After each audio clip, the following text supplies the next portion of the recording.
biofuels, ito po class kung bakit yung nabiging mahal ang gasoline.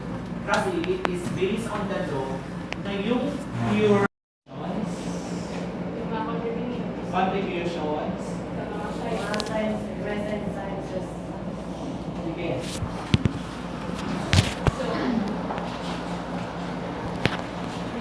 Life sciences. As we all know, life sciences is a very broad field. It encompasses different various specialization. It is defined by science that pertains to living organisms like microorganisms, plants, animals, and most importantly, human beings. So, since as we all know, life sciences is a very broad field.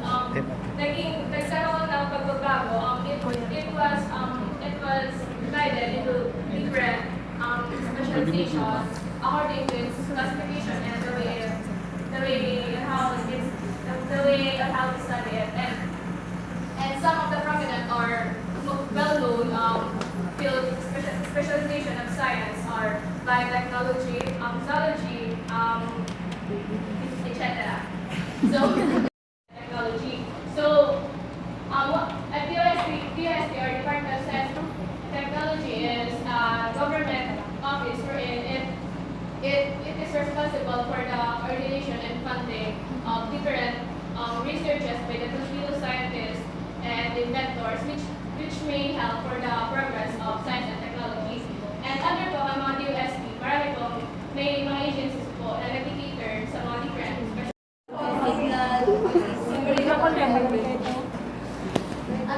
Agamitas Flores, he is the inventor of the fluorescent lamp, but according to my research, he did not invent the fluorescent lamp. It was Peter Hoffer. You will update. So, That's what you can take place of wala na ito sa akin. Meaning na namin Baby. He was the inventor of lunar rover. Baby. Or aka the space jump. It was the car used by Neil Armstrong who siya mismo ang sa Pilipino na design ng Wow. However, he makes the vision and chips kasi siya yung primary designer. Ano mo siya? Business mo?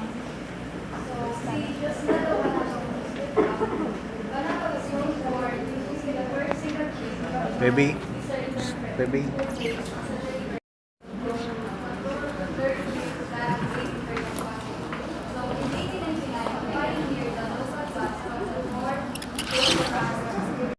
artificial leaf. Ang na-invento ni Julian Vanson. Answer, produce lang po ng alternative fuels. Tapos, experimented with the production of ethyl esters, fuels from